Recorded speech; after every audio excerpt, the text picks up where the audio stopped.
Sometimes the angels we need most come disguised in the clothes we fear. Miller's family restaurant sits like a beacon of harsh fluorescent light against the October rain in Bakersfield, where the smell of coffee mingles with judgment and desperation. Sarah Chen's hands trembled as her debit card blinked red for the third time, her 6-year-old son Tommy clutching her worn scrubs while a table of perfectly manicured mothers whispered and pointed. Their teenage daughters filmed with cruel delight, already crafting tomorrow's viral humiliation. "Maybe try the food bank next time," one woman suggested loudly, triggering a wave of bitter laughter. Sarah had been Dr. Sarah Chen once, chief resident at Cedars-Sinai, saving lives at 3 a.m., respected and whole. Now she couldn't afford an $8.99 kids' meal, and these strangers treated her son's hunger like entertainment. That's when the massive figure in leather emerged from the shadows near the back booth.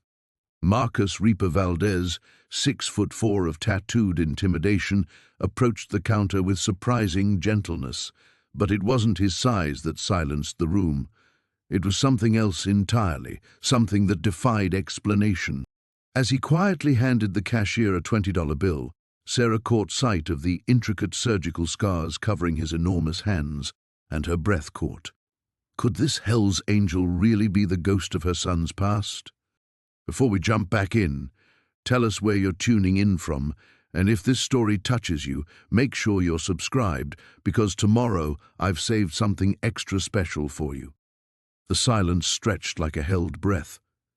Tommy's small fingers tightened around Sarah's scrubs as the $20 bill crinkled between Marcus's scarred fingers and the cashier's trembling hand. The teenage girls had lowered their phones, their cruel entertainment forgotten in the face of something they couldn't quite understand.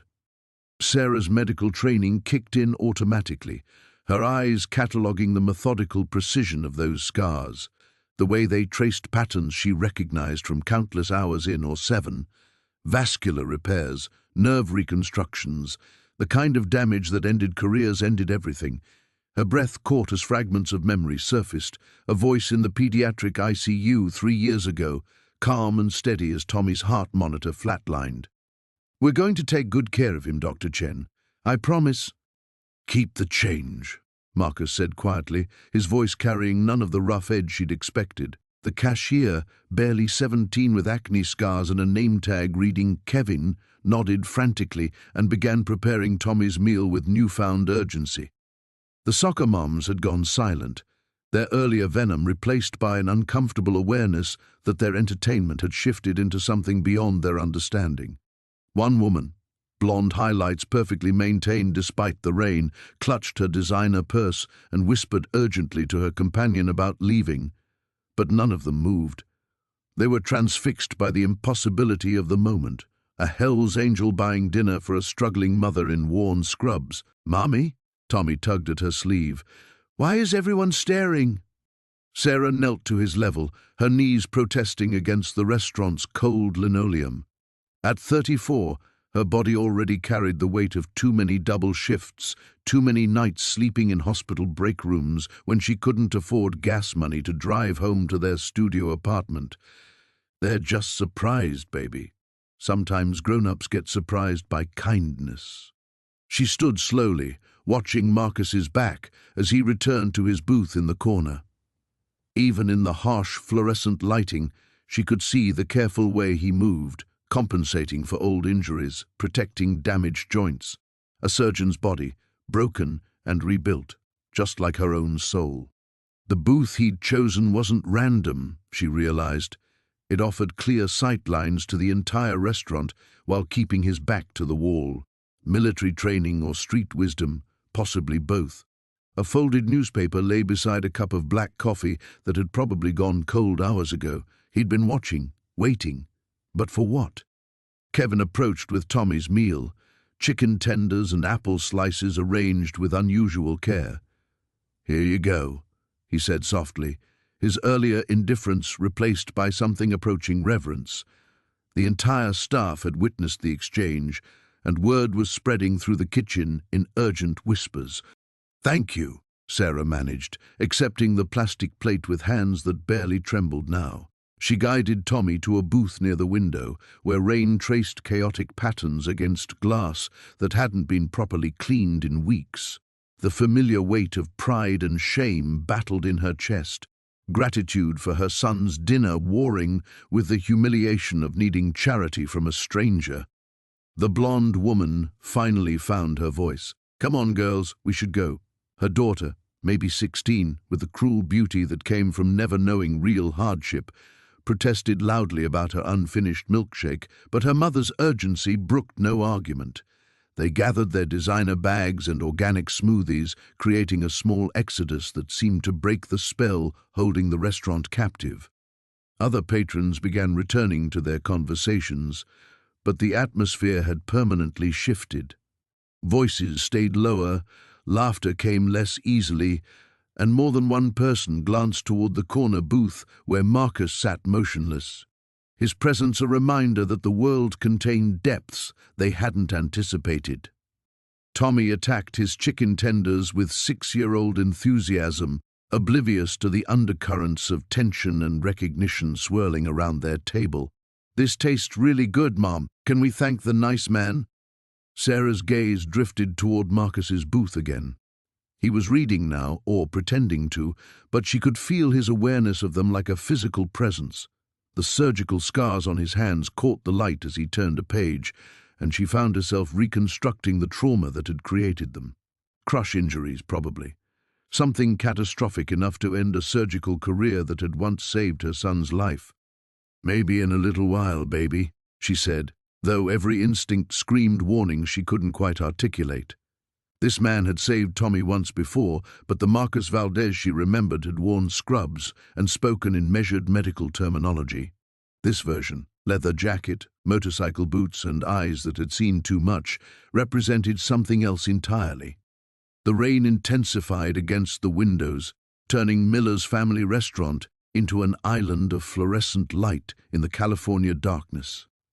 Sarah watched her son eat the meal a stranger had bought them and wondered if some debts could never truly be repaid, only transformed into new obligations she wasn't sure she understood. In the corner booth, Marcus turned another page of his newspaper and continued his patient vigil, a guardian angel in leather whose true purpose remained hidden in shadows as deep as the scars on his hands. 20 minutes later, as Tommy finished the last of his apple slices, Sarah felt the familiar weight of routine settling back over her shoulders like a worn coat. The clock above the kitchen entrance read 8:47 p.m., past Tommy's bedtime, but Tuesday nights at Miller's always ran late. She worked the dinner shift here 3 times a week, her Tuesday schedule ending at 9:30 when the evening manager, Carol, would lock up and count the till. "Almost time to go, sweetie," she whispered to Tommy, who had curled up against her side in the vinyl booth. He'd brought his coloring book and was carefully staying within the lines of a dinosaur, his tongue poking out in concentration. The same focused expression he'd worn in his hospital bed 3 years ago, working through physical therapy exercises with determined 6-year-old precision. She pulled out her phone to check the time again, a nervous habit that had developed since the credit card company had started calling.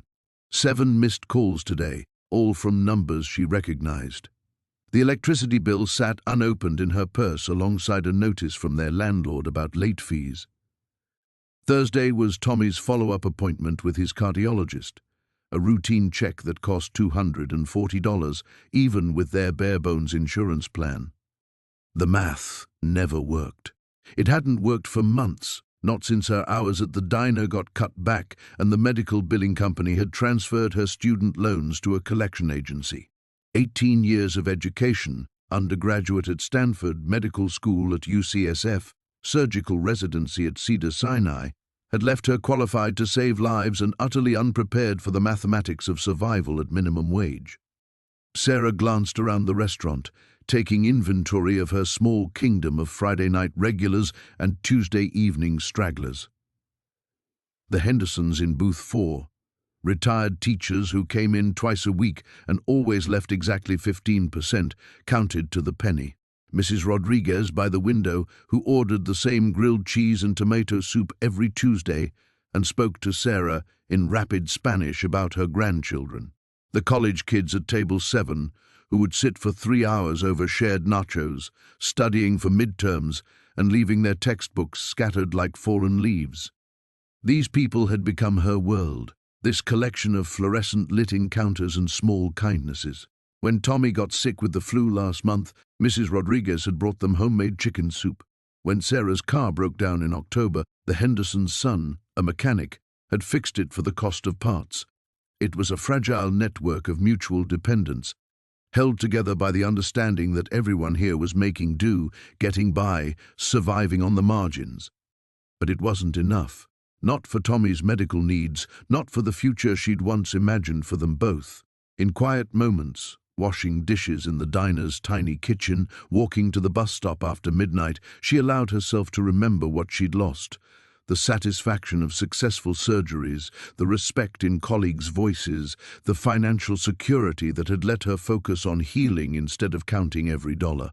Most of all, the sense of purpose that had driven her through medical school and residency, the absolute certainty that her life had meaning beyond mere survival. "Mom?" Tommy looked up from his coloring. "Is that man still watching us?" Sarah's attention snapped back to the present. Marcus remained in his corner booth, newspaper folded beside his untouched coffee. He wasn't actively staring, but Tommy's instincts were sharp, a side effect of spending too much time in adult spaces, learning to read the subtle currents of grown-up anxiety. "He's just reading, baby. Sometimes people look around when they're thinking." She gathered Tommy's crayons into their plastic container, a ritual that marked the transition from dinner to bedtime routine. Bath, story, prayers whispered in the darkness of their studio apartment where Tommy's bed was pushed against the wall 3 feet from her own. The apartment that would disappear if she couldn't make next month's rent. The thought hit her with fresh intensity, a familiar panic that started in her chest and spread outward like spilled coffee. She had exactly 11 days to find $460, rent plus late fees, plus the utility deposit the power company now required. 11 days to perform a miracle that had become as routine as breathing. Ready to go home? She helped Tommy slide out of the booth, both of them moving with the careful choreography of people who had learned to take up minimal space in the world. As they walked toward the exit, Sarah felt Marcus's presence without looking back. Not threatening exactly, but watchful in a way that made her skin prickle with recognition. The rain had softened to a gentle mist that caught the parking lot sodium lights like suspended diamonds.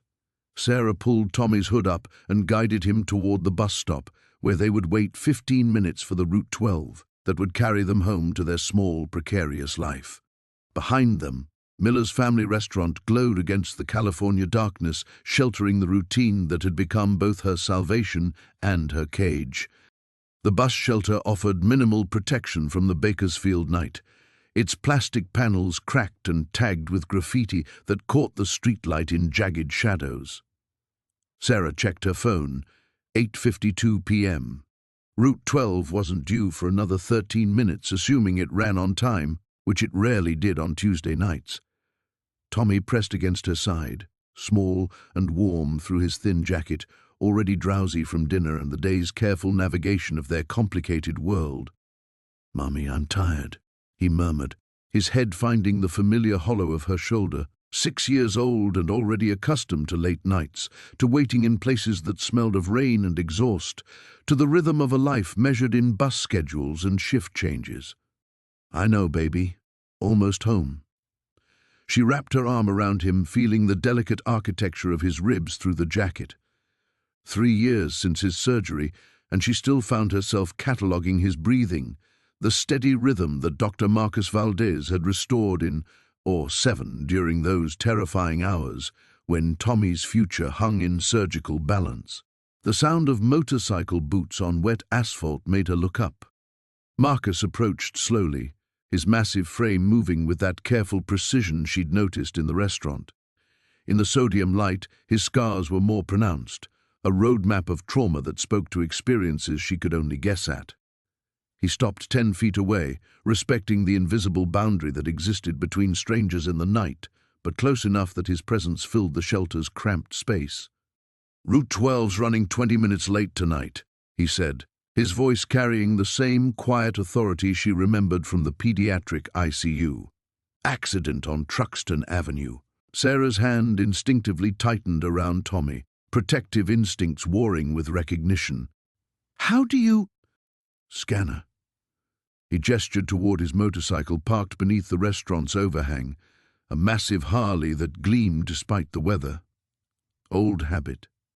The silence stretched between them, filled with unspoken questions and the distant hum of traffic on Highway 99. Tommy stirred against her shoulder, not fully awake but aware of the changed atmosphere, the weight of adult conversation that hovered just beyond his understanding. Dr. Chen. Marcus's voice was softer now, almost hesitant.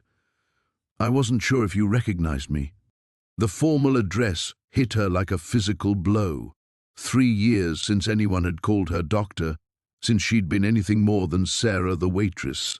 Sarah who needs this job, Sarah whose card gets declined. Hearing it now, from him, felt like stepping back into a life that belonged to someone else entirely. Dr. Valdez. The title felt strange on her tongue, rusty from disuse. I wasn't sure either. You look different. He completed the thought with something that might have been a smile. Yeah, I get that a lot. Tommy lifted his head, suddenly alert. Mom, is this the doctor who fixed my heart? The question hung in the mist between them, innocent and devastating. Sarah felt the careful walls she'd built around their new life beginning to crack, letting in memories of the person she used to be, the world they'd lost. Marcus knelt slowly, bringing himself to Tommy's eye level, and she saw genuine warmth replace the careful guardedness in his expression. Hey, Tommy, you probably don't remember me, but I remember you. You were very brave. I had a big scar, Tommy said matter-of-factly, touching his chest through his jacket. Mom says it means I'm strong. Your mom's right. Scars are proof we survived something hard. Marcus glanced at his own hands, then back to Tommy. They're nothing to be ashamed of. A police cruiser turned onto the street, its headlights sweeping across the shelter. Marcus rose immediately, stepping back into shadow with practiced ease. The movement was subtle but telling, someone accustomed to avoiding official attention, to existing on the margins where questions weren't welcome. The cruiser passed without slowing, but the moment had shifted something fundamental between them. Sarah found herself studying this man who had once saved her son's life and now moved through the night like a ghost of his former self. Whatever had happened to transform Dr. Marcus Valdez into this leather-clad stranger had been as devastating as whatever had stripped her of her own identity. I should go, Marcus said, but he didn't move. Just wanted to make sure you got home safe. Why? The question escaped before Sarah could stop it. Why are you here? Why tonight? He was quiet for so long she thought he wouldn't answer. When he finally spoke, his voice carried a weight she recognized, the exhaustion of someone carrying guilt that had no remedy. Sometimes we get second chances we don't deserve. Sometimes they show up in places we never expected. His eyes met hers, and she saw reflected there the same desperate hope she felt stirring in her own chest. Question is whether we're brave enough to take them. The distant growl of the approaching bus cut through the night, Route 12 finally arriving to carry them back to their small, safe world. But as Sarah helped Tommy to his feet, she realized their ordinary life had just encountered something that would change everything. The Route 12 bus wheezed to a stop in a cloud of diesel exhaust, its doors opening with a mechanical sigh that seemed to echo Sarah's own reluctance. She lifted Tommy to the first step, her movements automatic after countless nights of this same routine, but her mind remained fixed on Marcus's parting words. Question is whether we're brave enough to take them. As the bus pulled away from the curb, she caught a glimpse of him through the rain-streaked window, a solitary figure beside his motorcycle, watching their departure with the same careful attention he'd shown in the restaurant. The image burned itself into her memory as Bakersfield's industrial landscape slid past in streaks of neon and shadow. Tommy fell asleep against her shoulder before they reached the third stop, his breathing soft and even in the rhythm that still made her count heartbeats. 3 years since his surgery, and she'd never stopped listening for irregularities, never stopped fearing the return of the cardiac episodes that had nearly claimed him. Dr. Marcus Valdez had given her son a future, and now that same man had appeared in her present like a spectre from a life she'd tried to forget. But forgetting was the point, wasn't it? The careful construction of their small, manageable existence depended on not looking back, not remembering the surgeon she'd been before everything collapsed, before the malpractice suit that had destroyed her reputation, before the medical board hearing that had stripped away her license, before the cascade of failures that had left her measuring her worth in tips and bus fare. The apartment building materialized through the darkness, 3 stories of weathered stucco that housed Bakersfield's working poor in units barely large enough for hope.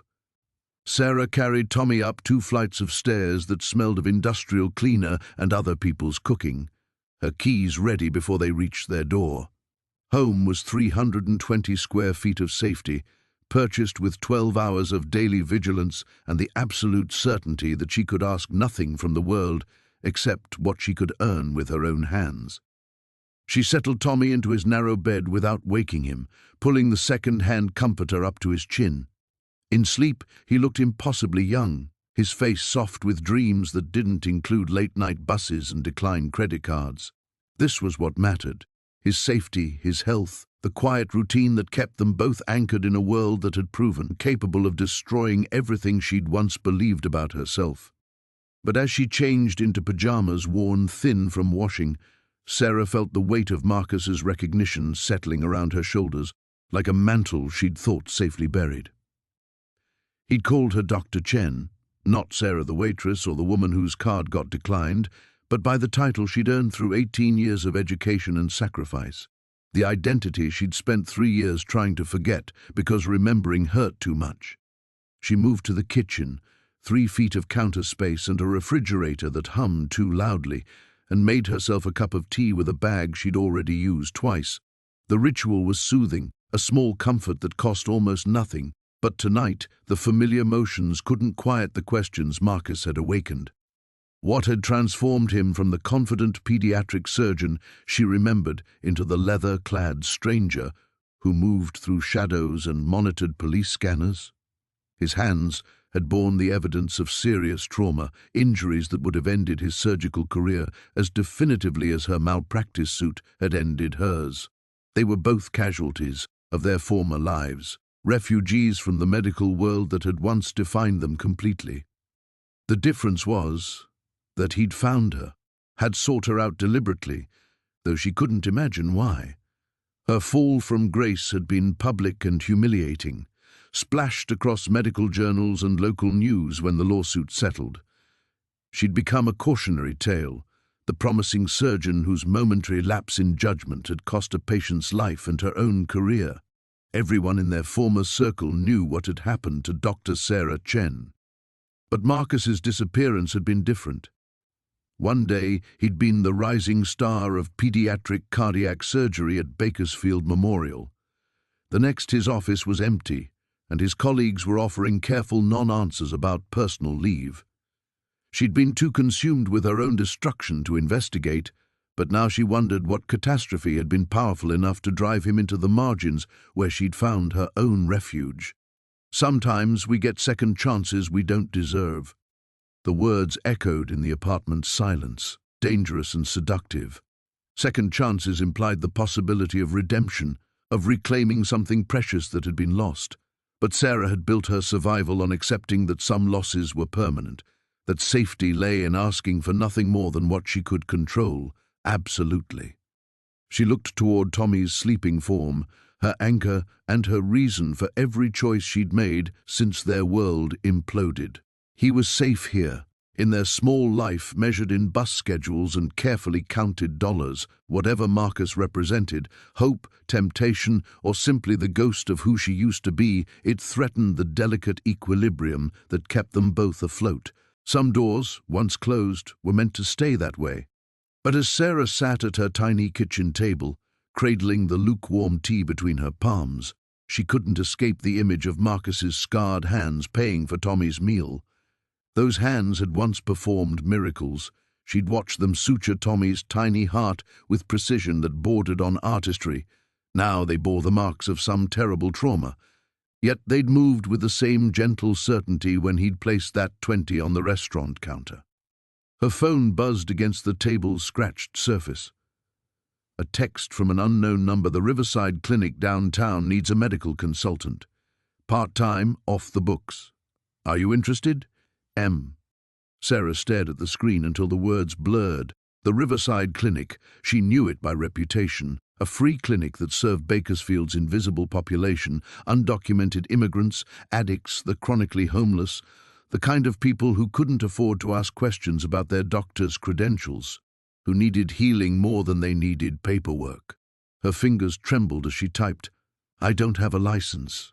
The response came immediately, "Neither do I." "Doesn't mean we can't help people."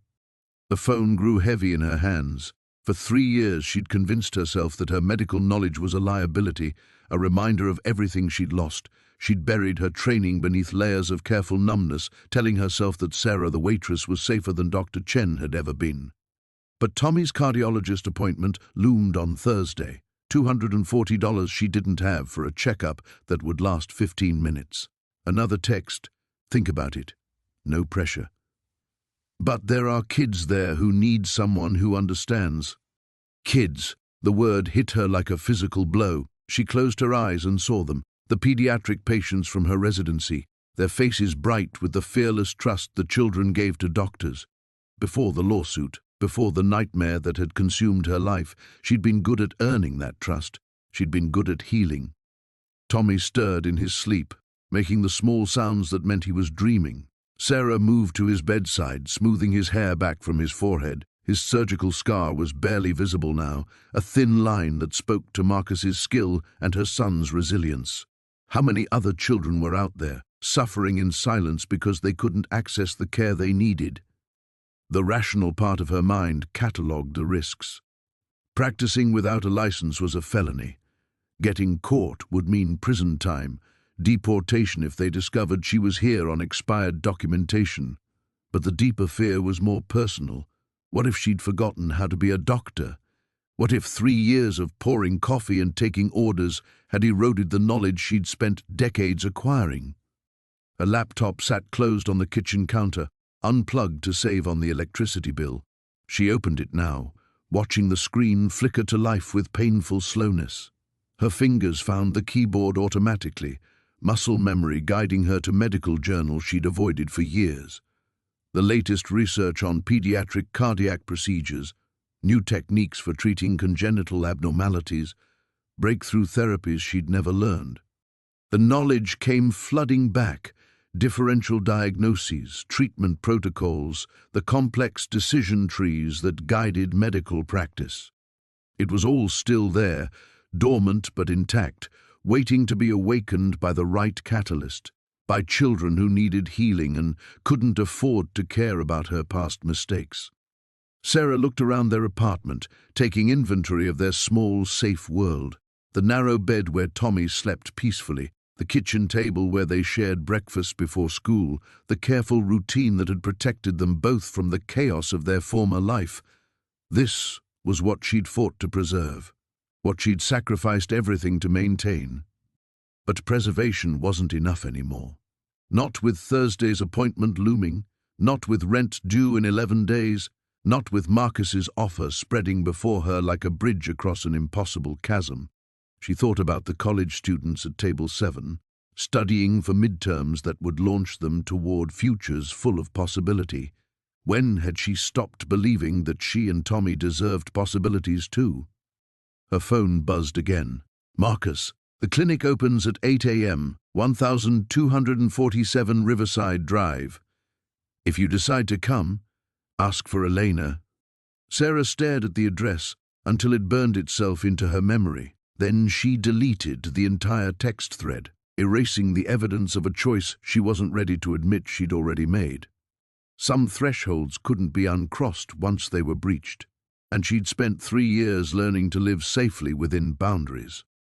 But as she closed the laptop and prepared for bed, she found herself mentally reviewing pediatric cardiac symptoms, her hands unconsciously moving through the motions of chest examinations she hadn't performed in years.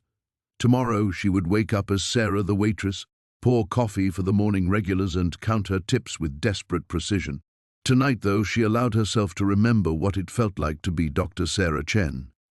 Sarah woke at 4:47 a.m. to the sound of Tommy's coughing, the dry, persistent hack that had started 3 days ago and refused to break despite the over-the-counter syrup she'd bought with grocery money.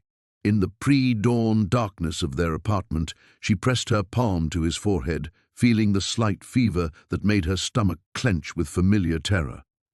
His temperature was 100.2, not dangerous, not yet, but high enough to trigger the cascade of medical possibilities that had haunted her since his surgery.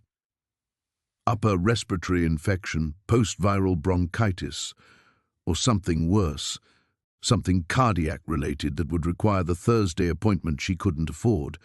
She gave him children's acetaminophen and watched him settle back into restless sleep, her mind automatically cataloguing symptoms and differential diagnoses despite her exhaustion. This was the curse of medical training, the inability to see a sick child, even her own, without mentally constructing treatment algorithms, especially her own. At Miller's family restaurant, the morning shift began with Elena Rodriguez cornering her by the coffee station. Elena was 43, 5 feet of concentrated authority who'd been managing the breakfast crew for 8 years. She had opinions about everything and the vocabulary to express them in 3 languages. "You look like hell, Sarah. Tommy sick again?" "Just a cold." Sarah busied herself arranging coffee filters, avoiding Elena's knowing stare. "He'll be fine." "Mm-hmm. And you're fine too, I suppose? Working yourself to death for $8.50 an hour while your boy runs fevers?" Elena's voice carried the particular exasperation of someone who'd watched too many good people destroy themselves for bad reasons. "There are other ways to make money, you know. Better ways." The comment hit too close to Marcus's offer for comfort. Sarah wondered if Elena somehow knew about the text messages, the clinic address that had burned itself into her memory despite her efforts to forget it. But Elena was simply doing what she always did, pushing against the careful boundaries Sarah maintained around her life. "I'm managing fine," Sarah said, the automatic response she'd perfected over 3 years of well-meaning interference. "Managing," Elena snorted. "Managing is what you do when you're drowning slowly instead of all at once. That's not living, that's just surviving." The breakfast rush arrived before Sarah could formulate a response, burying them both in orders for pancakes and over-easy eggs. But Elena's words lingered, adding weight to the doubts that had multiplied since Marcus's reappearance in her life. The carefully constructed stability she'd built felt increasingly fragile, threatened by forces both internal and external. At table 12, Dr. Patricia Howell sat reading the New England Journal of Medicine while waiting for her usual egg white omelette.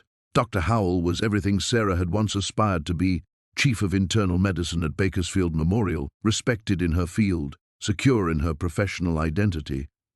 She'd been Sarah's attending physician during residency, before the malpractice suit had made their relationship impossible to maintain. "Could I get a refill on the coffee?" Dr. Howell asked without looking up from her journal, her voice carrying the casual authority of someone accustomed to being served. Sarah's hand shook slightly as she poured, coffee sloshing against the cup's rim. The proximity to her former life felt surreal, like watching a movie of herself from 3 years ago. Dr. Howell didn't recognize her. The uniform, the changed hair, the weight of accumulated exhaustion had transformed her into someone invisible. But as Sarah turned to leave, Dr. Howell's voice stopped her. "Excuse me, miss. I'm sorry, but do we know each other? You look familiar." The question hung in the air like a diagnosis waiting for confirmation.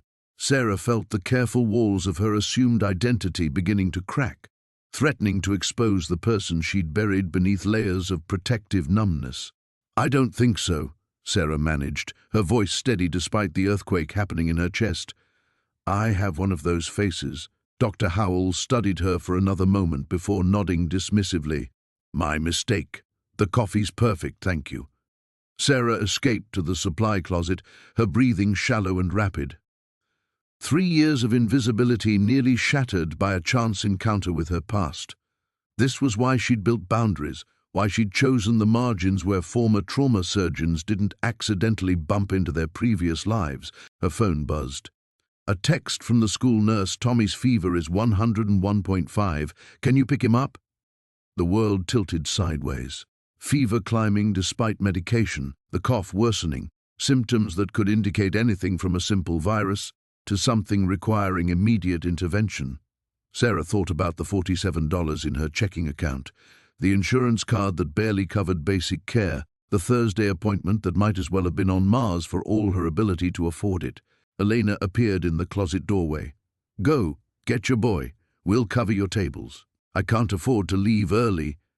"You can't afford not to."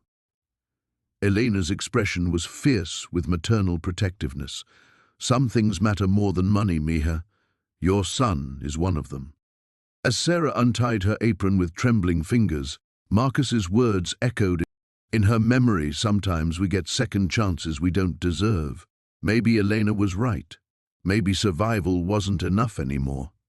Sarah's hands shook as she untied her apron, the polyester fabric suddenly feeling like chains she was desperate to shed. The supply closet walls seemed to press inward, suffocating her with the smell of industrial bleach and the weight of impossible choices.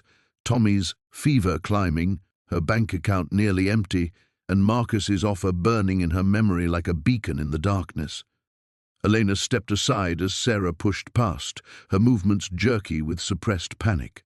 The dining room buzzed with the ordinary chaos of lunch prep, customers chatting, coffee brewing, the cash register's familiar chime, but it all felt distant now, muffled by the roar of maternal terror that had consumed her thoughts. "Sarah," Elena's voice was gentle but firm. "Whatever's happening with you, you don't have to handle it alone." The kindness in her tone nearly broke Sarah's careful composure. For 3 years, Elena had been the closest thing to family they'd had in Bakersfield, checking on Tommy when Sarah worked double shifts, bringing leftover food from the restaurant, never asking questions about their past. Now Sarah wondered how much Elena actually suspected about her former life, whether her offer of help extended beyond childcare and spare meals. "I have to go," Sarah whispered, grabbing her purse from behind the register. Her phone buzzed again, another text from the school nurse asking for her ETA. Tommy alone in the nurse's office, fever climbing, probably scared and wanting his mother. The image propelled her toward the door. The bus ride to Lincoln Elementary took 17 minutes that felt like hours. Sarah pressed her forehead against the window, watching Bakersfield's familiar landscape blur past while her mind raced through medical scenarios she'd spent 3 years trying to forget.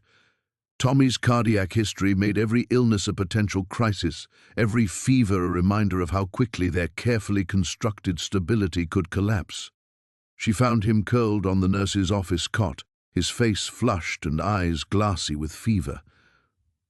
Mrs. Patterson, the school nurse, approached with the cautious sympathy reserved for single mothers whose emergency contacts consisted of their workplace phone number.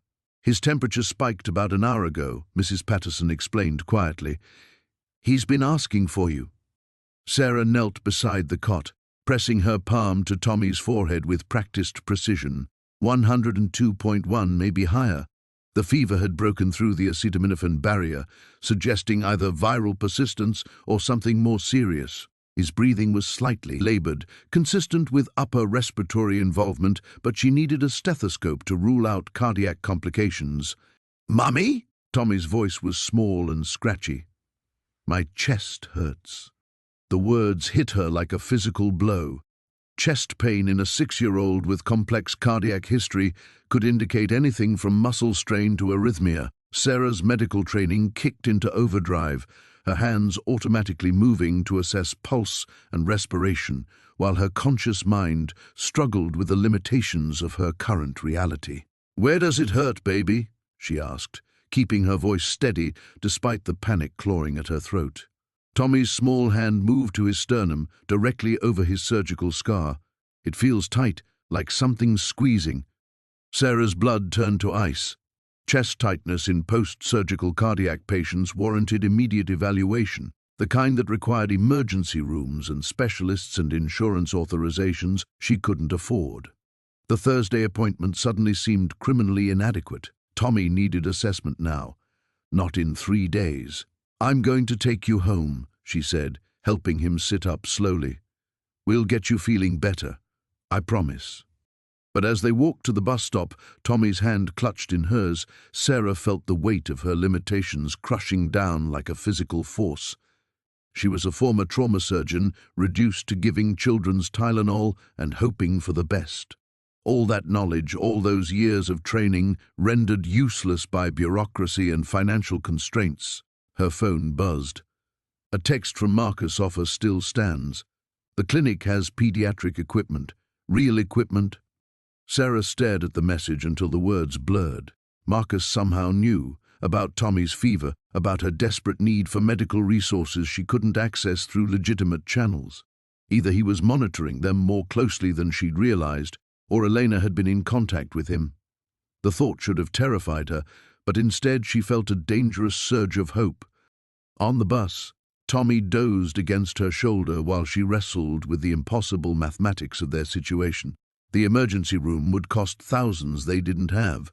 Waiting for Thursday's appointment risked missing something serious. But accepting Marcus's offer meant crossing a line she'd sworn never to breach again, practicing medicine without the safety net of institutional protection. "Mommy," Tommy whispered without opening his eyes. "Am I going to be okay?" The question hung between them like a judgment, demanding an answer she wasn't qualified to give anymore. Not as Sarah the waitress, anyway. But Dr. Chen would know exactly what Tommy needed, would have the tools and knowledge to provide it. The bus lurched to their stop, decision time approaching with each step toward their apartment building. Some thresholds, once crossed, changed everything that came after. At their apartment building's entrance, Sarah fumbled with keys while Tommy leaned heavily against her side, his breathing shallow and labored. The 17 concrete steps to their second-floor unit might as well have been Mount Everest. Each step upward brought a soft wheeze from Tommy's chest, the sound that had haunted her nightmares for 3 years. Inside their apartment, she settled him on the couch and retrieved a thermometer with hands that refused to stay steady. 102.8 degrees, rising despite the medication, and his pulse felt rapid beneath her fingertips, too rapid for comfort. The chest pain he'd described could be muscular, could be respiratory, or could be the beginning of something that would steal him from her forever. Sarah knelt beside the couch, her medical training warring with her maternal panic. Tommy's color was off, a subtle grayish pallor that most people would miss, but that screamed danger to her trained eye. His nail bed showed the faintest hint of cyanosis, suggesting oxygen saturation issues that needed immediate monitoring. "I'm scared, Mommy," Tommy whispered, and the admission shattered something fundamental in Sarah's chest. She was supposed to protect him. She was supposed to be able to fix whatever was wrong. Instead, she was trapped between two impossible realities: the mother who would do anything to save her child, and the former doctor who knew exactly what needed to be done but lacked the means to do it. Her phone lay on the kitchen counter where she'd left it, Marcus's message still glowing on the screen. "The clinic has pediatric equipment, real equipment." The words pulsed like a heartbeat, offering salvation wrapped in professional suicide. 3 years ago, her medical career had ended in a courtroom, destroyed by a malpractice suit that left her reputation in ruins despite being ultimately vindicated. The patient, a 7-year-old girl with internal bleeding, had survived because of Sarah's aggressive intervention, but the family's lawyers had painted her as reckless, her decisions as dangerous. The hospital had settled rather than fight, effectively ending her career before it truly began. She'd sworn then that she would never practice medicine again without institutional protection, would never risk her freedom or Tommy's security for the sake of healing others. But this wasn't about others anymore. This was about Tommy, whose breathing grew more labored with each passing minute. Sarah retrieved her phone with trembling fingers, staring at Marcus's message as if it might transform into something safer.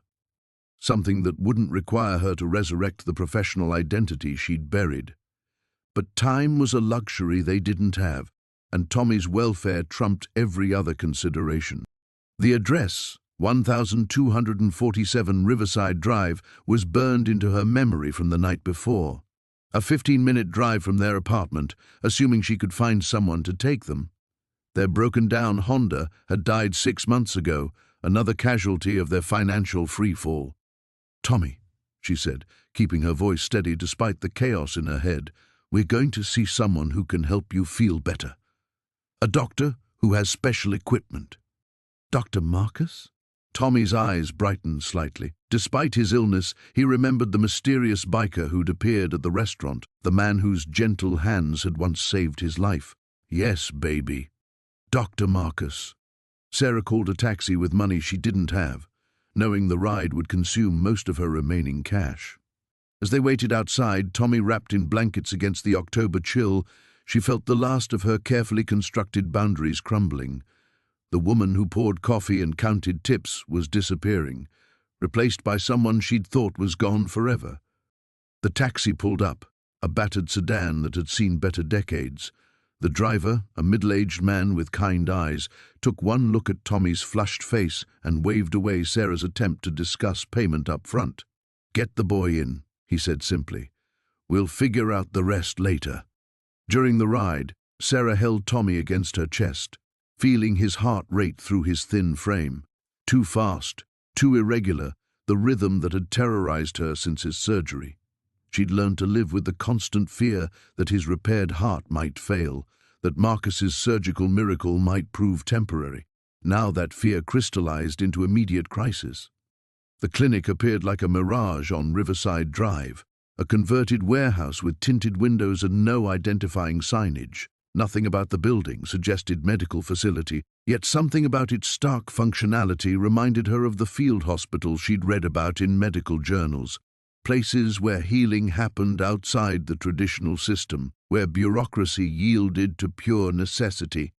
As the taxi pulled away, leaving them standing before the unmarked entrance, Sarah felt 3 years of carefully maintained anonymity dissolving. She was about to cross the threshold she'd sworn never to breach again, returning to the profession that had both defined and destroyed her.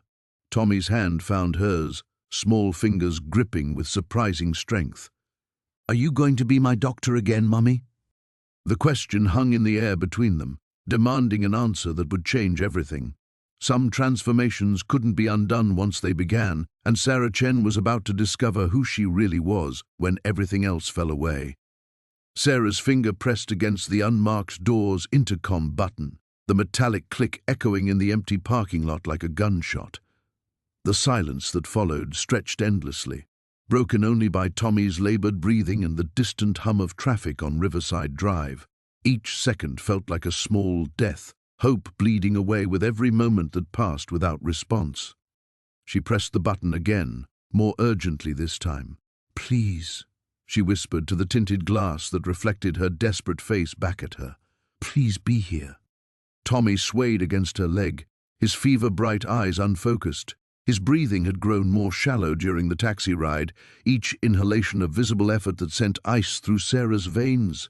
The subtle blue tinge around his lips was unmistakable now, oxygen saturation dropping into dangerous territory. Without proper monitoring equipment, without intervention, they were operating on borrowed time. "Mummy, I feel funny," Tommy mumbled, his words slurring slightly. Sarah knelt beside him on the cracked asphalt, her hands automatically moving to check his pulse. Racing, irregular, the rhythm that had once required Marcus's surgical genius to correct. The careful repair job done 3 years ago was showing stress fractures, Tommy's compromised cardiac system struggling under the load of fighting infection. The intercom crackled to life, making Sarah jump. But instead of Marcus's voice, an unfamiliar woman spoke with clinical precision. "This facility is closed. Please contact your primary care physician." "Wait, please!" Sarah pressed her face closer to the speaker. "Dr. Valdez is expecting us. My name is Sarah Chen. My son needs help." Another endless silence. Tommy's breathing grew more labored, his small body working harder to pull oxygen from air that suddenly seemed too thin. Sarah felt her medical training screaming warnings she couldn't ignore: impending respiratory failure, possible cardiac distress, a 6-year-old boy spiraling toward crisis while she stood helpless outside a locked door. "Please," she said again, her voice breaking. "He's dying." The intercom clicked off. No response, no reassurance, no Marcus appearing like a leather-clad guardian angel to save them again. The building remained stubbornly silent, its tinted windows reflecting their distorted images back like funhouse mirrors, mocking her desperation. Sarah's phone showed 3:47 p.m. The taxi was gone, her cash nearly depleted, and they were stranded 15 minutes from home with no way to get there. Tommy's fever was climbing past the point where children's Tylenol could touch it, and the nearest emergency room was across town, another expensive taxi ride to a place that would demand insurance information she couldn't provide. "I want to go home," Tommy whispered, leaning his full weight against her now. The simple request carried undertones that terrified her, the exhausted surrender of a child whose body was giving up the fight. Sarah gathered him in her arms, his familiar weight feeling somehow frailer than it had an hour ago. The careful stability she'd built over 3 years was collapsing in real time, every plan she'd made dissolving under the immediate crisis of her son's failing health. Marcus's offer, which had seemed like salvation, revealed itself as another form of cruelty, hope extended and then snatched away when she needed it most. Her phone buzzed with a text from Elena. "How's Tommy? Let me know if you need anything." The kindness in those words highlighted the impossibility of their situation. What she needed was a fully equipped pediatric ICU, a team of specialists, and the financial resources to access them. What she had was $17 in cash and a taxi ride home to watch her son deteriorate in their cramped apartment. Sarah looked up at the clinic's blank facade, searching for any sign of movement, any indication that someone inside might still help them. But the building remained as impenetrable as a fortress, its promise of medical salvation locked away behind bureaucracy and protocols she couldn't navigate. Tommy's breathing hitched, a sound she recognized from his post-surgical nightmares. The same pattern that had preceded his cardiac episodes during recovery, the warning sign that his repaired heart was struggling to maintain its rhythm. She was watching her son slip away by degrees, all her medical knowledge rendered useless without the tools to act on it. "We're going to figure this out," she told Tommy, though her voice carried no conviction. The words felt hollow, another lie added to the mounting pile of promises she couldn't keep. As they stood in the empty parking lot, Sarah felt the weight of every choice that had led them here, leaving medicine, trusting Marcus, believing that salvation might come wrapped in motorcycle leather and surgical scars. The dark moment wasn't just Tommy's illness. It was the crushing realization that all her careful planning, all her protective boundaries, meant nothing when faced with the simple reality of a sick child and a mother's powerlessness to save him. The clinic door remained locked, Marcus nowhere to be found, and time was running out with each struggling breath her son took.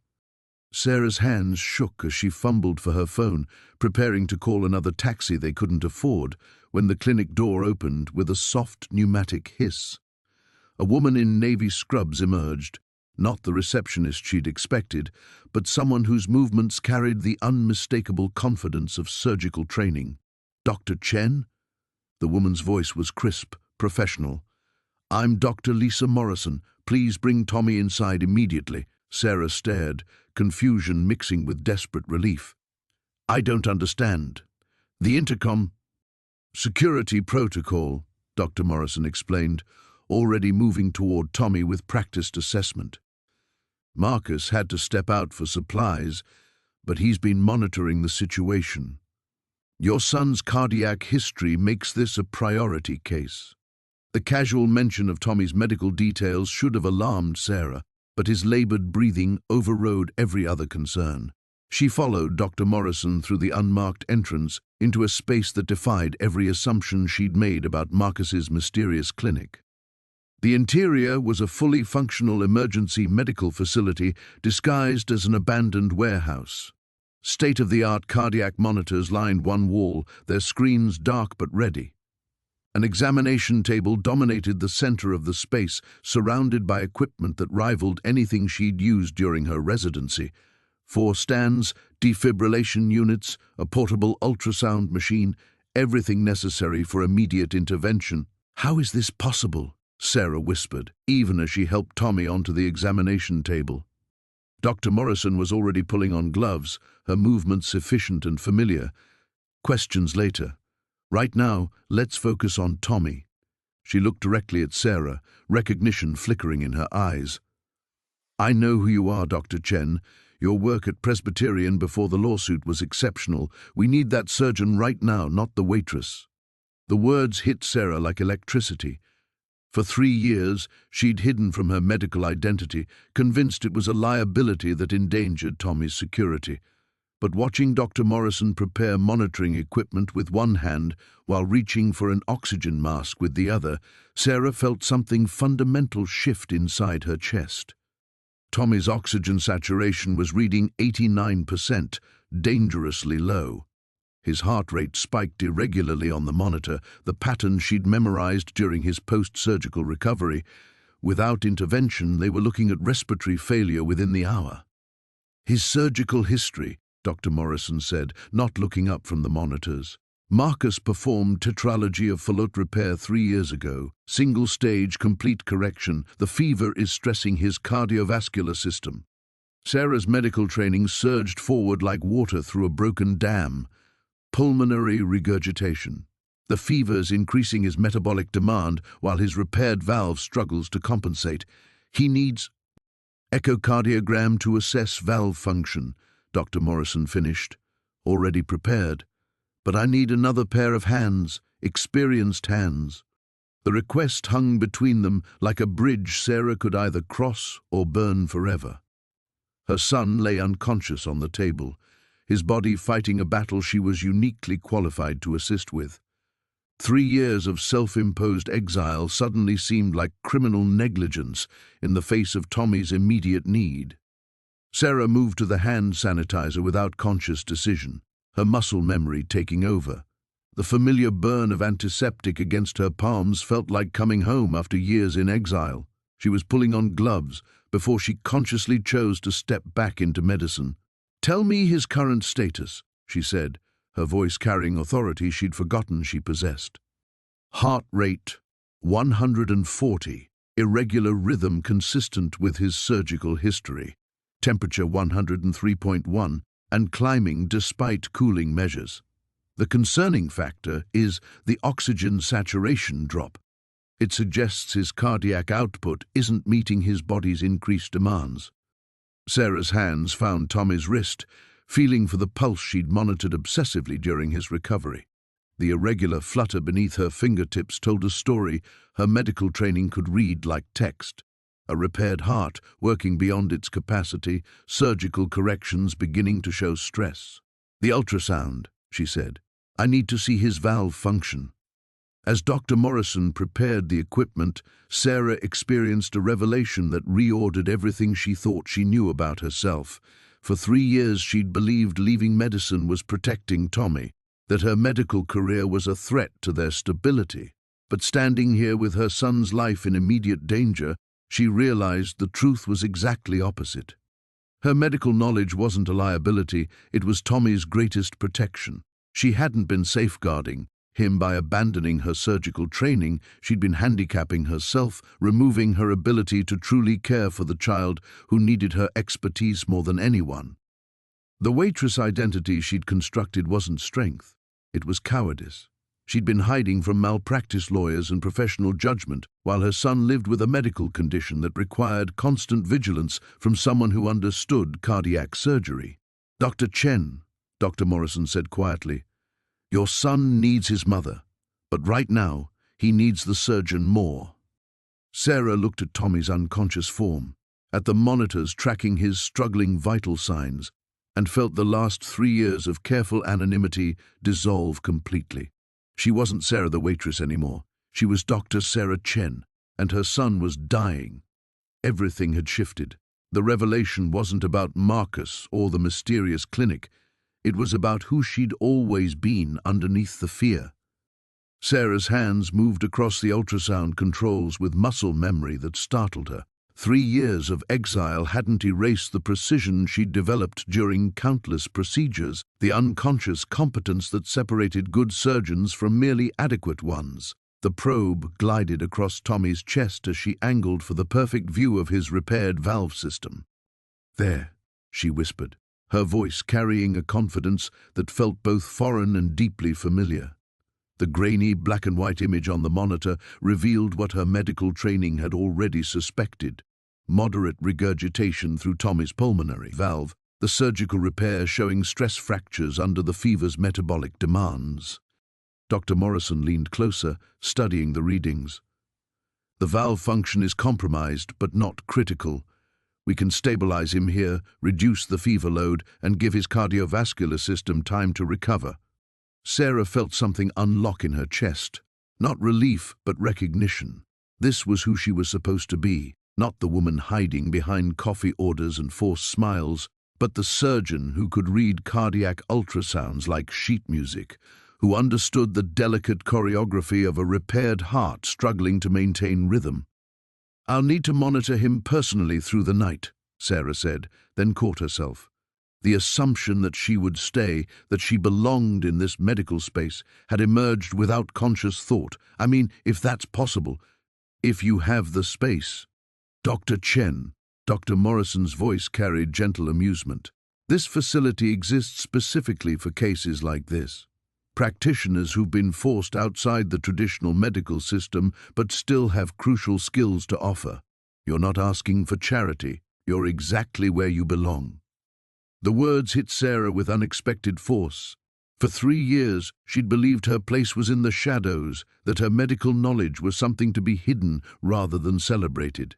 The malpractice suit had convinced her she was dangerous, that her aggressive surgical instincts posed a threat to patients and her own family's stability. But watching Tommy's vitals slowly stabilize under careful intervention, Sarah felt the truth reorganizing itself around her. The lawsuit hadn't ended her career because she was reckless. It had ended because she'd been too effective, too willing to take necessary risks that made hospital administrators nervous. The 7-year-old girl she'd saved through aggressive intervention was alive because Sarah had trusted her surgical judgment over protocol. "Marcus told me about your case," Dr. Morrison said quietly, adjusting Tommy's 4% flow rate.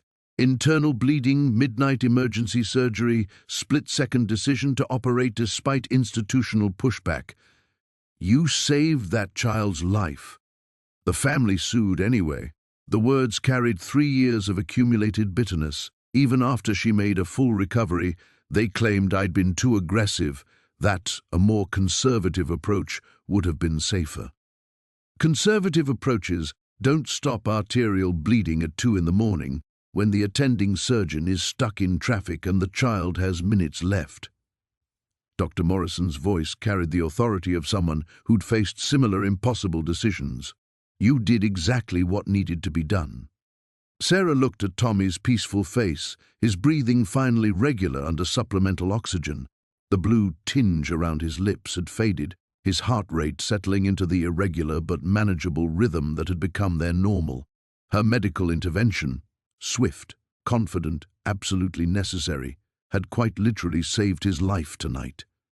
"I've been hiding from who I am," Sarah said, the admission feeling like confession and absolution combined. "I convinced myself that staying away from medicine was protecting him, that my surgical training was somehow dangerous for our family." "Fear makes us do that sometimes," Dr. Morrison replied. "Convince ourselves that our greatest strengths are actually weaknesses. This place exists for people like us, practitioners who've been cast out by the traditional system but still have healing to offer." The clinic around them suddenly made sense in a way that went beyond medical equipment and unmarked doors. This wasn't just where Marcus had retreated after his own professional downfall. It was a sanctuary for medical refugees, a place where surgical skills could be practiced without institutional oversight or liability concerns. "Where is Marcus?" Sarah asked, realizing she'd been so focused on Tommy's crisis that she hadn't questioned his absence. "Acquiring medication, We can't get through traditional channels. Cardiac drugs for pediatric patients, antibiotics that aren't readily available. He'll be back within the hour." Dr. Morrison paused, studying Sarah's face. "He's been planning this intervention since yesterday. Your text about Tommy's fever triggered protocols he'd already established. The revelation that Marcus had anticipated this crisis, had prepared for Tommy's medical emergency before it fully materialized, should have alarmed Sarah. Instead, she felt something she hadn't experienced in 3 years: professional partnership. The recognition that she was part of a team again, that her medical knowledge was valued rather than feared. Tommy stirred on the examination table, his eyes fluttering open with the clarity that meant his fever had broken. "Mommy, are you being a doctor again?" Sarah took his small hand in her gloved fingers, feeling the steady pulse that represented everything she'd fought to protect and preserve. "Yes, baby, I'm being a doctor again." The words felt like coming home. Sarah spent the next hour learning the rhythm of the clinic, discovering how this underground medical sanctuary operated beyond the boundaries of traditional healthcare.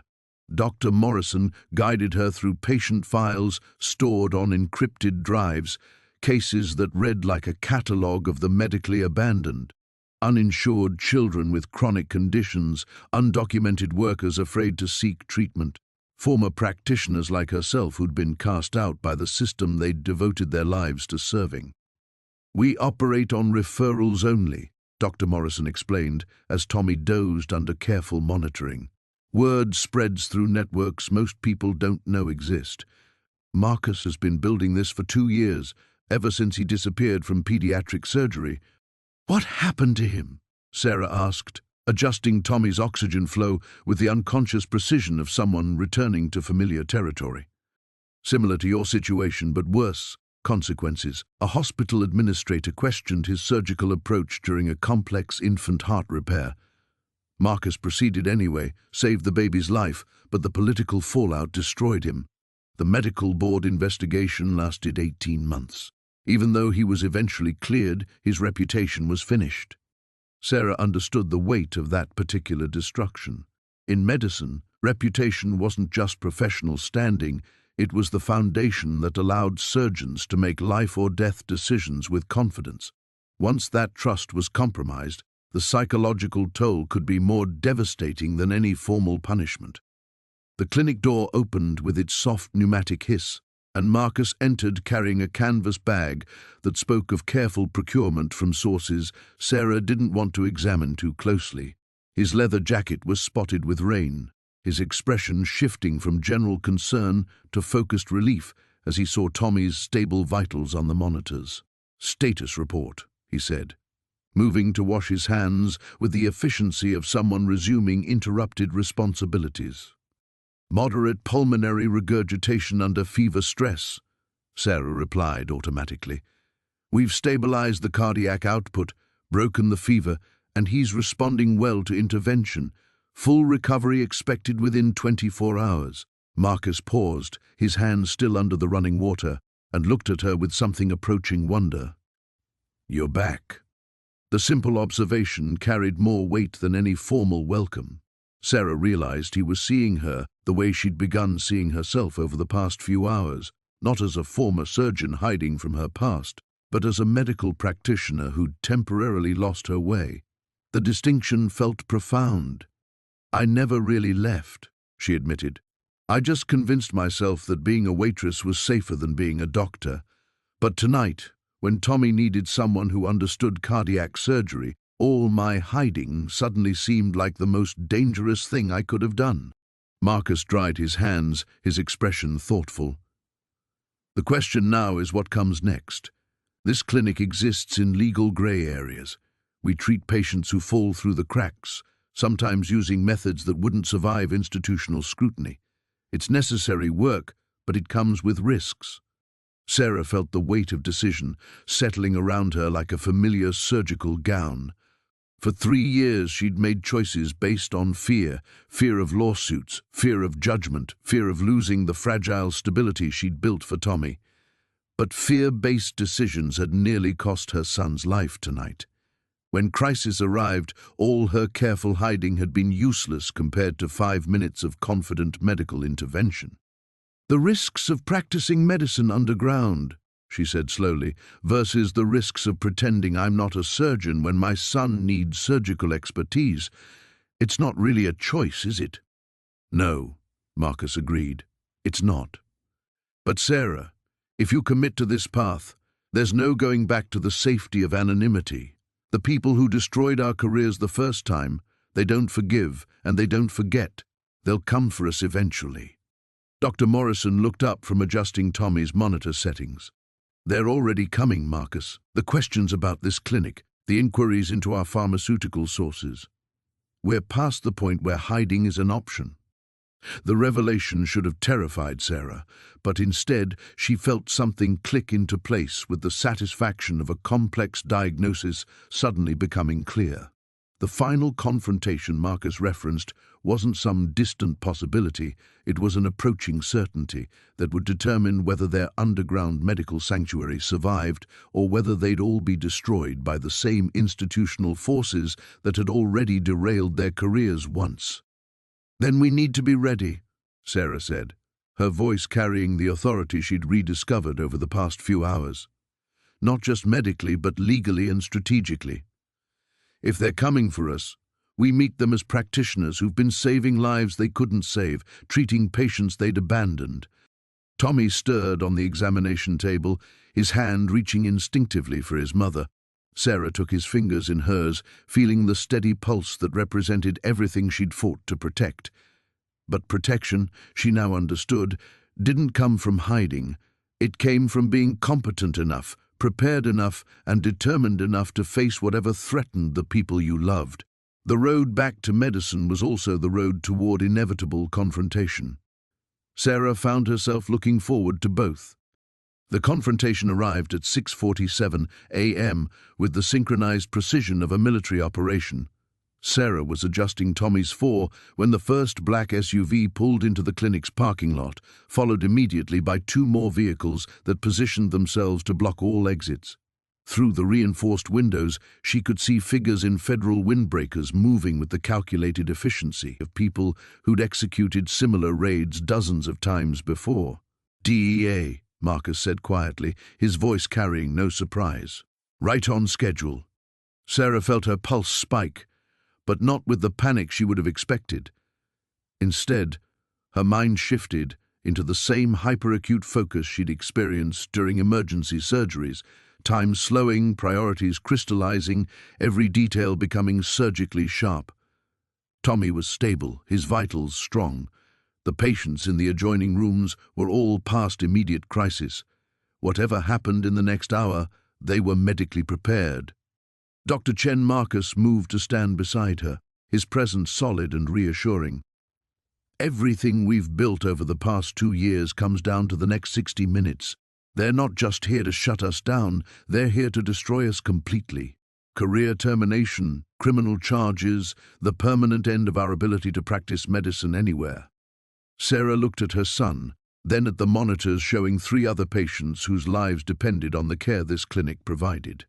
The 7-year-old with the heart defect no insurance would cover, the undocumented construction worker with the infected surgical site, the elderly woman whose diabetes medication cost more than her monthly income.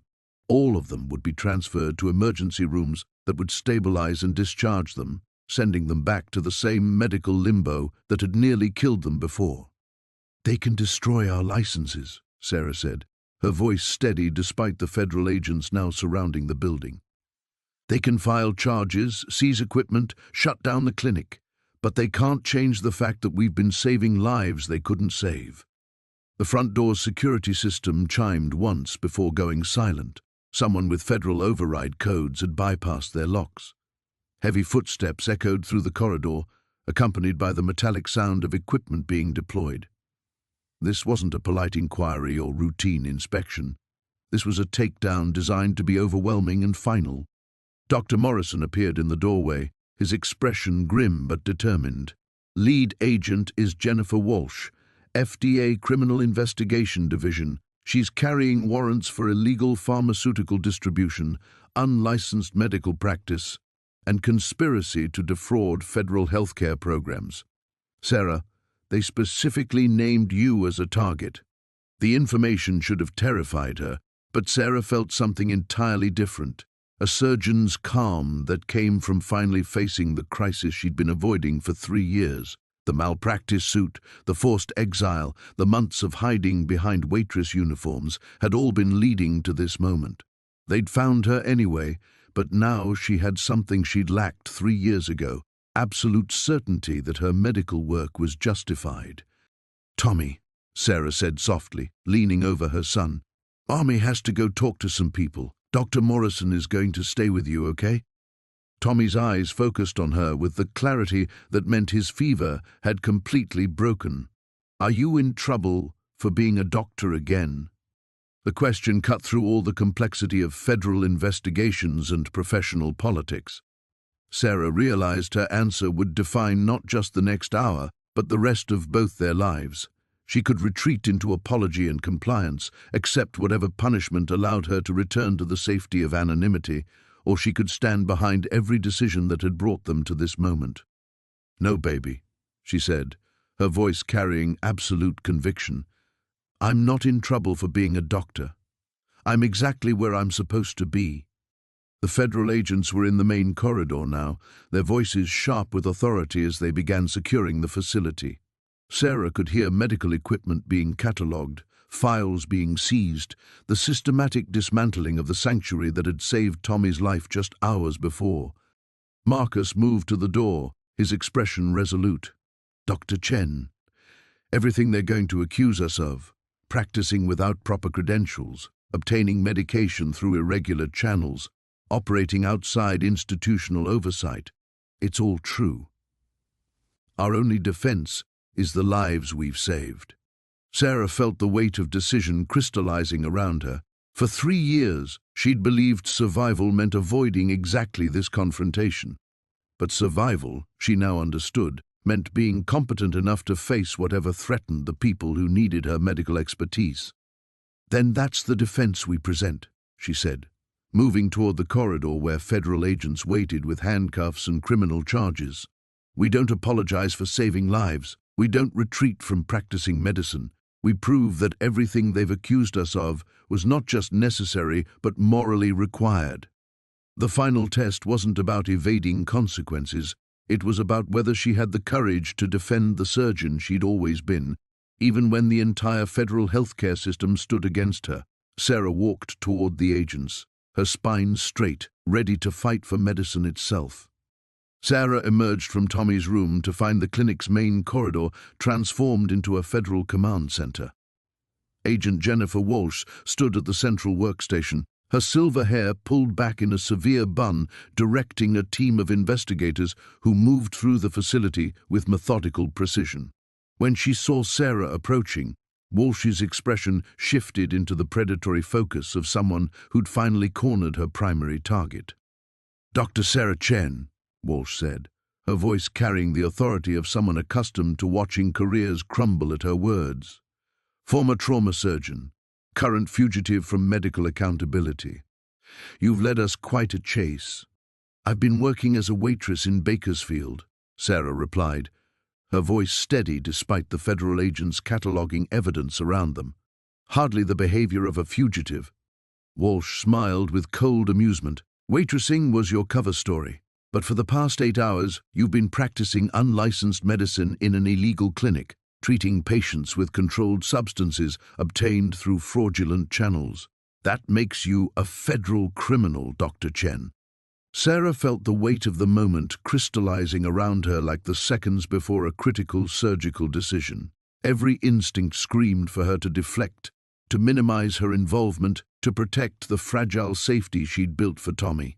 But those same instincts had nearly cost her son's life 12 hours ago, when fear prevented her from acting decisively. "Agent Walsh," Sarah said, stepping closer to the federal investigator. "Tommy Chen, age 6, severe pulmonary valve regurgitation following congenital heart surgery. Last night his condition deteriorated into cardiac crisis. This clinic provided intervention that saved his life.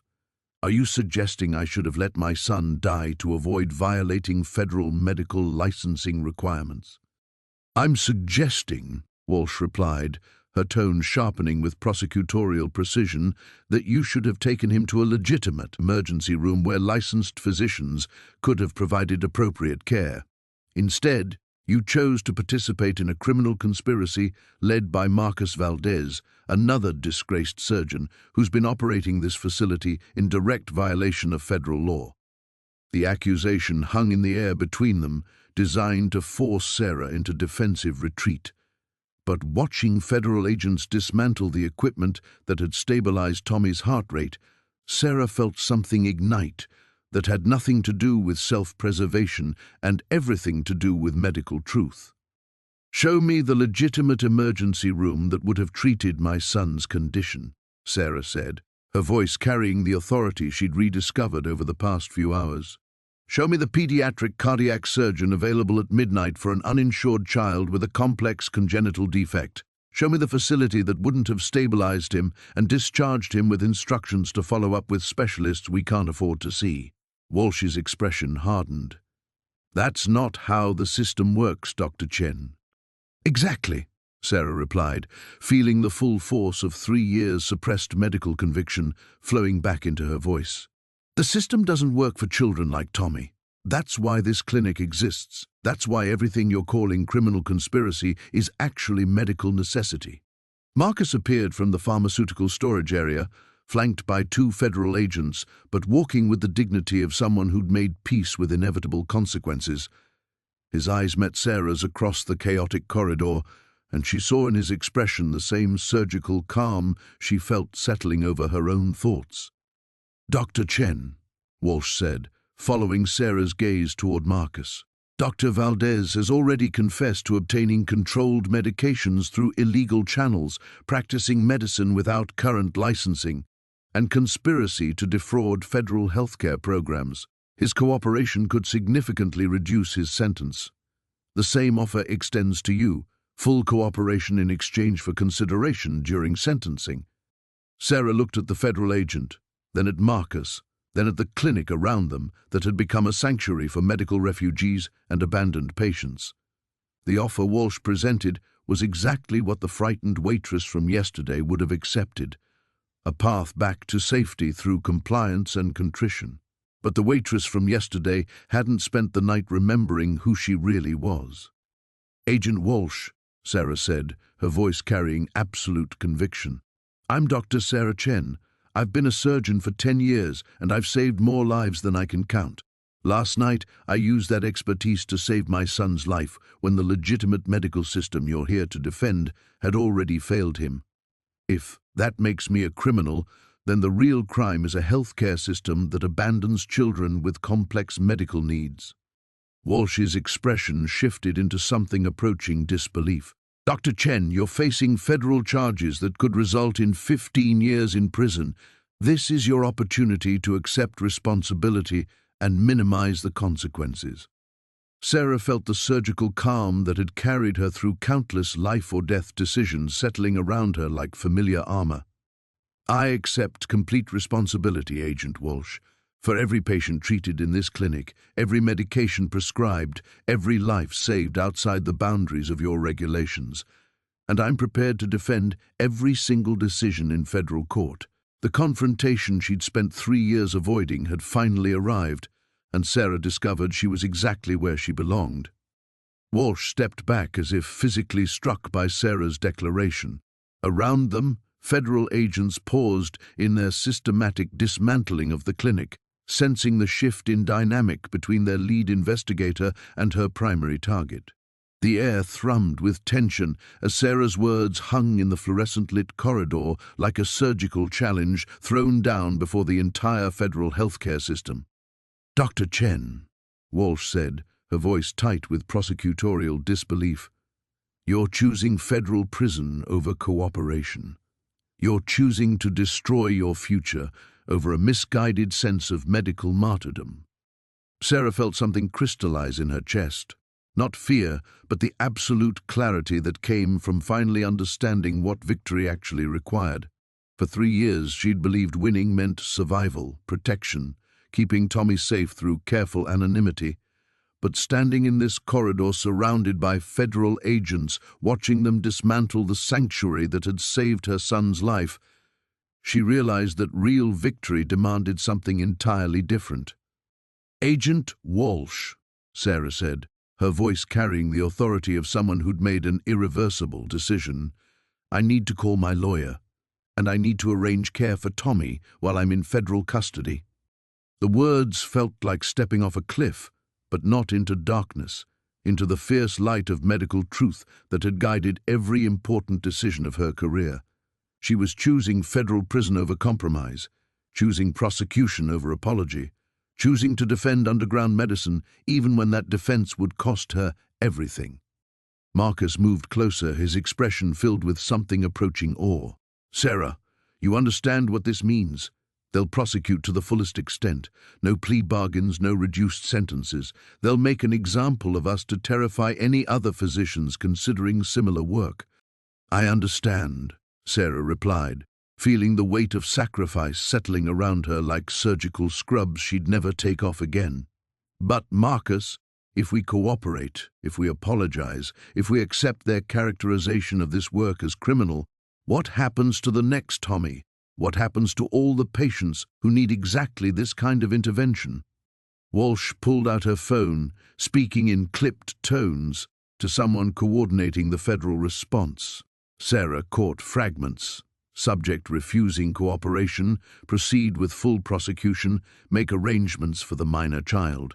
Each phrase represented another bridge burning behind her, another step away from the safety she'd spent 3 years building. Dr. Morrison appeared in the doorway of Tommy's room, his face grave with understanding. He'd witnessed Sarah's transformation from terrified waitress to convicted surgeon, and now he was seeing the final evolution, from practicing physician to medical martyr, willing to sacrifice her freedom for principles larger than personal survival.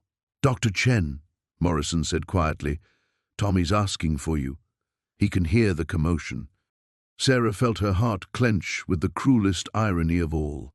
She'd saved Tommy's life by rediscovering her surgical identity, but defending that identity was about to separate them in ways that threatened everything she'd fought to protect. Federal prison meant months, possibly years, away from her son during the most vulnerable period of his recovery. Cooperation meant abandoning every patient who would need this clinic's intervention after tonight. It meant validating a healthcare system that had already demonstrated its willingness to let children like Tommy fall through institutional cracks. It meant teaching Tommy that principles should be abandoned when they became inconvenient. 5 minutes, Walsh said sharply. "Then Dr. Chen comes with us." Sarah walked into Tommy's room feeling the weight of maternal agony competing with surgical conviction. Her son looked up at her with eyes that had regained their full clarity, his color healthy, his breathing steady, living proof that every decision leading to this moment had been medically justified. "Mommy, are the federal people going to arrest you for being a doctor?" Tommy asked, with the devastating directness of childhood. Sarah sat on the edge of his bed, taking his small hands in hers. This was the sacrifice victory demanded, not just her freedom, but the security Tommy had found in their quiet Bakersfield life. She was choosing medical principle over maternal protection, trusting that love sometimes required risking everything for something larger than family safety. "Yes, baby," she said, her voice steady despite the tears threatening to overwhelm her surgical composure. "They are. But Dr. Morrison is going to take care of you, and I'm going to fight in court to prove that being a doctor, really being a doctor, means helping people even when it's dangerous." Tommy squeezed her fingers with surprising strength. "Like you helped me last night?" "Exactly like that," Sarah whispered, kissing his forehead. "Sometimes the most important thing a person can do is the thing that scares them most." When she walked out of Tommy's room toward the federal agents waiting with handcuffs, Sarah felt not defeat, but the strange exhilaration of someone who'd finally stopped running from who she really was. The cost of winning was everything: her freedom, her security, her son's immediate protection. But the victory was becoming, irreversibly and completely, Dr. Sarah Chen. Sarah stepped into the corridor where Agent Walsh waited with handcuffs that gleamed under the harsh fluorescent lights. The metallic click as they closed around her wrists felt less like defeat than transformation.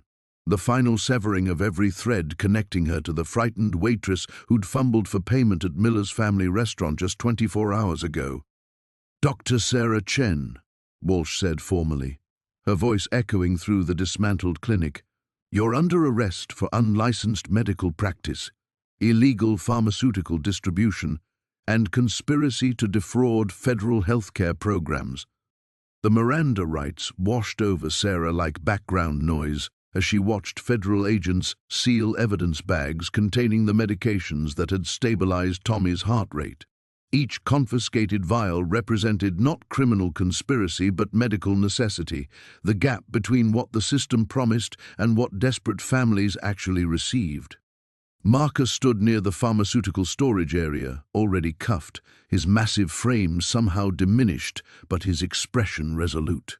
When their eyes met across the chaotic corridor, Sarah saw not shared defeat, but mutual recognition. They'd chosen prosecution over compromise, federal prison over apology.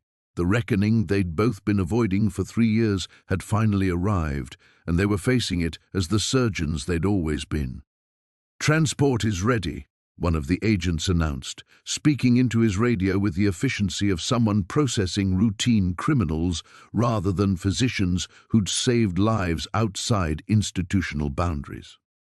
Dr. Morrison appeared beside Tommy's doorway, his face etched with the particular gravity of someone witnessing medical martyrdom. "Sarah," he said quietly, "I've called legal aid. They're sending someone to the federal building, and I'll stay with Tommy until we know more about arrangements." The word arrangements carried the weight of everything Sarah was sacrificing: foster care hearings, custody evaluations, the systematic dismantling of the fragile security she'd built around her son's recovery. Tommy would wake up tomorrow in a world where his mother was a federal defendant rather than the surgeon who'd saved his life. But as the agents guided her toward the exit, Sarah felt something unexpected flowing through her. Not regret, but the fierce satisfaction of someone who'd finally stopped running from consequences. For 3 years she'd believed survival meant avoiding exactly this moment. But survival, she now understood, meant being competent enough to defend the principles that made survival worthwhile. The rain had stopped, leaving Bakersfield's streets gleaming under pre-dawn streetlights. The federal vehicles lined up outside the clinic looked like an invasion force, their emergency lights casting red and blue patterns across the building that had become a sanctuary for medical refugees. Sarah could see neighbors peering from windows, drawn by the commotion, but unable to understand that they were witnessing the arrest of physicians whose only crime was refusing to let patients die for bureaucratic convenience. "Dr. Chen," Walsh said as they reached the lead vehicle, "this is your final opportunity to reconsider cooperation. Federal prosecution is unforgiving, especially for defendants who show no remorse." Sarah felt the question hanging in the humid air like a surgical decision that would determine not just her future, but the future of underground medicine itself. Cooperation meant reduced sentences, plea bargains, the possibility of seeing Tommy grow up outside federal prison walls. But cooperation also meant validating Agent Walsh's characterization of life-saving medical work as criminal conspiracy. "Agent Walsh," Sarah said, her voice carrying absolute conviction despite the handcuffs cutting into her wrists. "I've spent the last 3 years trying to disappear from medicine because I was afraid of exactly this moment. But last night, when my son needed surgery I couldn't provide through legitimate channels, I remembered who I really am. I'm Dr. Sarah Chen. I save lives, and I'm prepared to defend that identity against whatever charges you want to file." Walsh's expression hardened into something approaching genuine anger. "You're choosing federal prison over your son's welfare." The accusation should have shattered Sarah's resolve, but instead it crystallized her understanding of what maternal love actually demanded. I'm choosing to fight for a healthcare system that won't abandon children like Tommy. I'm choosing to prove that real medicine sometimes requires breaking regulations written by people who've never watched a 6-year-old boy struggle to breathe. As the federal vehicle pulled away from the clinic, Sarah caught a glimpse of Tommy's window where a small silhouette pressed against the glass. The image seared itself into her memory, her son watching his mother disappear into federal custody, learning that sometimes love required risking everything for principles larger than family safety. The cost of victory was everything she'd spent 3 years protecting: her freedom, her security, Tommy's immediate welfare. But the victory itself was becoming irreversibly and completely the surgeon she'd always been, even when that identity led directly to federal prison. Behind them, the clinic's lights went dark as federal agents completed their systematic dismantling of the sanctuary that had saved Tommy's life. But the precedent had been set. Underground medicine would continue, defended by physicians willing to face prosecution rather than abandon patients to institutional indifference. Sarah Chen was going to federal prison, but Dr. Sarah Chen was finally completely free. The return. 18 months later, Sarah walked through the automated doors of Bakersfield General Hospital, carrying a briefcase that contained not plea bargains or apologies, but the federal court decision that had changed everything.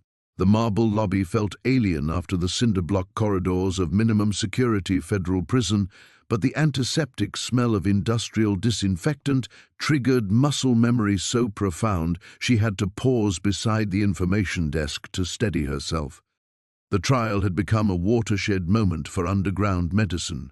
Federal prosecutors had expected a routine conviction, but Sarah's defense team had transformed the courtroom into an indictment of institutional healthcare failure. Expert witnesses testified about the thousands of children denied care by insurance limitations. Former patients described life-saving interventions that legitimate hospitals had refused to provide.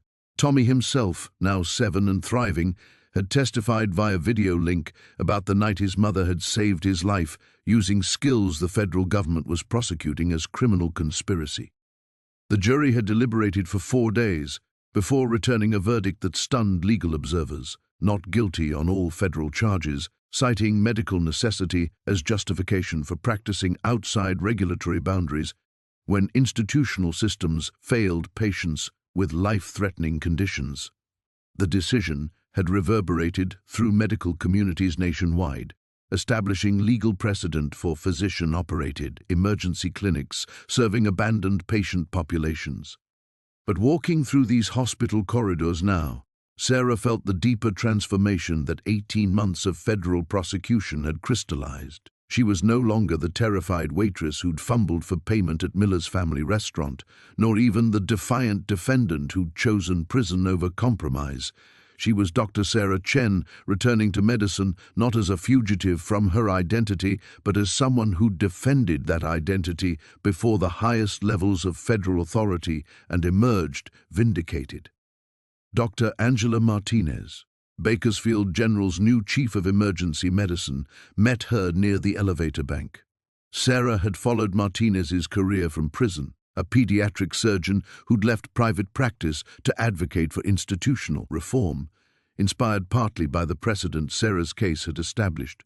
"Dr. Chen," Martinez said, extending her hand with genuine respect, "welcome back to medicine." The phrase carried weight beyond simple greeting. Sarah's medical license had been restored following the federal acquittal, but more significantly, the California Medical Board had issued new guidelines acknowledging physician obligations to provide emergency care outside traditional institutional boundaries when those institutions failed to serve patient needs. Underground medicine was becoming sanctioned medicine, defended by legal precedent rather than hidden from regulatory oversight. They rode the elevator to the pediatric cardiac unit, where Tommy waited in a consultation room, flanked by Dr. Morrison and a figure that made Sarah's breath catch with recognition. Marcus Valdez, Dr. Marcus Valdez, stood beside the window wearing surgical scrubs that bore Bakersfield General's insignia. His charges had been dismissed following Sarah's acquittal, and he'd accepted Martinez's offer to return to pediatric cardiac surgery under the hospital's new emergency intervention protocols. "Mommy," Tommy said, launching himself into her arms with the energy of a child whose recovery had progressed beyond anyone's optimistic projections. 18 months of proper cardiac management had transformed him from the fragile 6-year-old who'd collapsed in their apartment to a thriving second grader whose medical history served as testament to the power of surgical intervention, uncompromised by institutional limitations. "Hello, baby," Sarah whispered, holding him close and marveling at the strength in his embrace. During her months in federal prison, she'd agonized over the cost her principals had imposed on his security. But Tommy had flourished under Dr. Morrison's guardianship, surrounded by medical professionals who rallied around the child whose mother had risked everything to defend his right to comprehensive care. Marcus approached with the careful dignity she remembered from their first encounter at the diner. "Sarah," he said quietly, "congratulations on your vindication, and thank you for refusing to compromise when federal prosecutors demanded it. Your conviction, your refusal to apologize for practicing medicine, made it possible for all of us to return to legitimate practice without abandoning the patients who need us most." Sarah felt the strange completeness of someone whose sacrifices had generated consequences larger than personal redemption. Her federal prosecution had become a catalyst for systemic reform.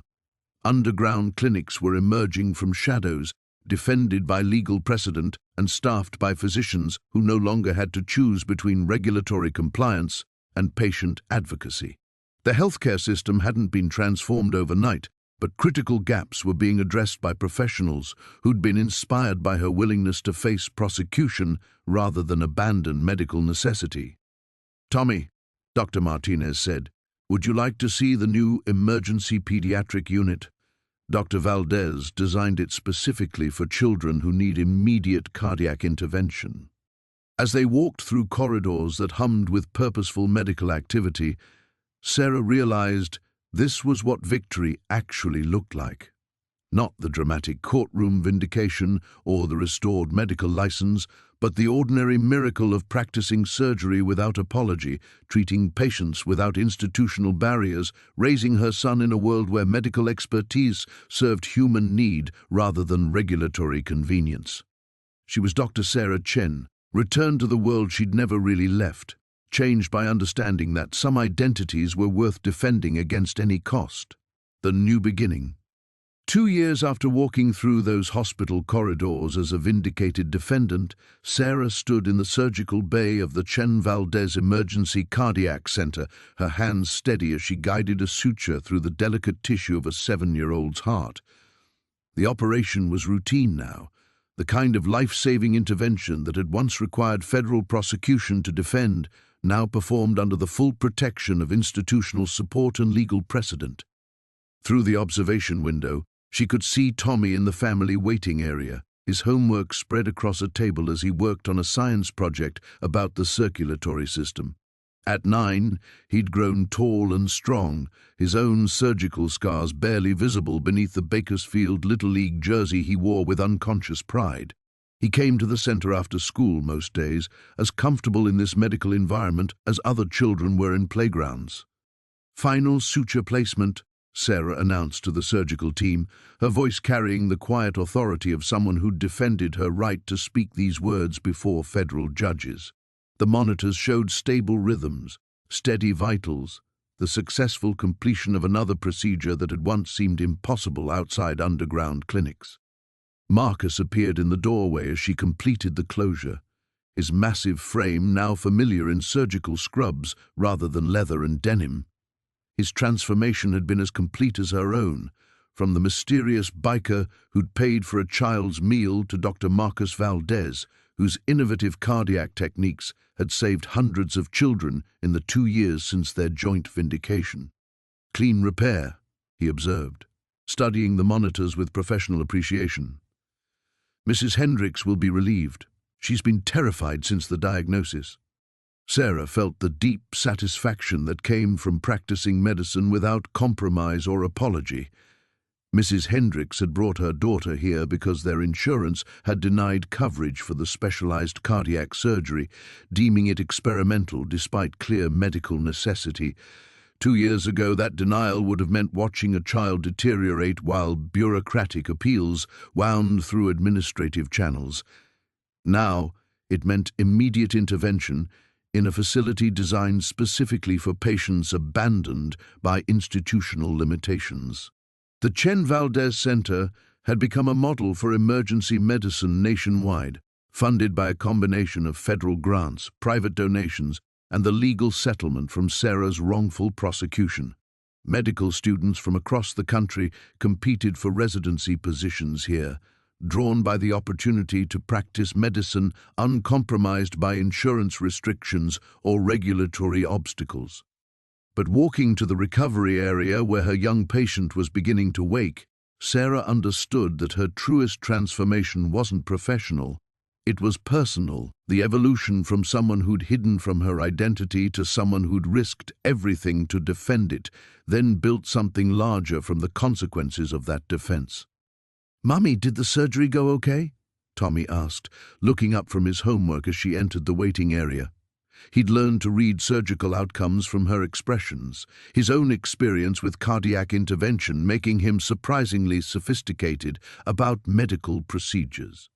"Perfect repair," Sarah said, settling beside him and reviewing his science project.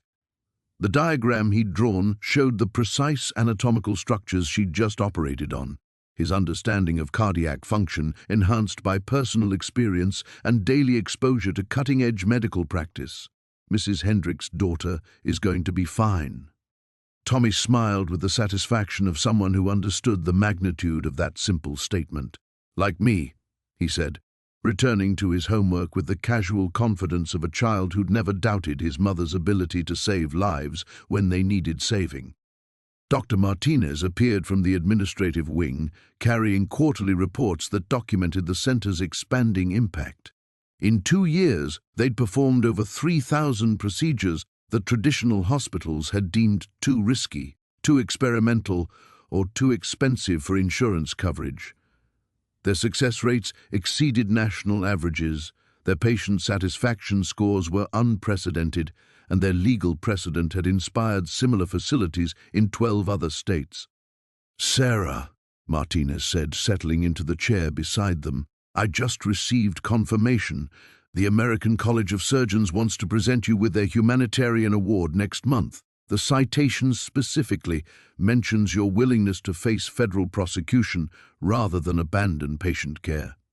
The recognition felt surreal to someone who'd once hidden her medical training behind a waitress uniform. But more than professional validation, it represented society's acknowledgement that real medicine sometimes required breaking rules written by people who'd never watched children struggle to breathe, while insurance companies debated coverage authorization.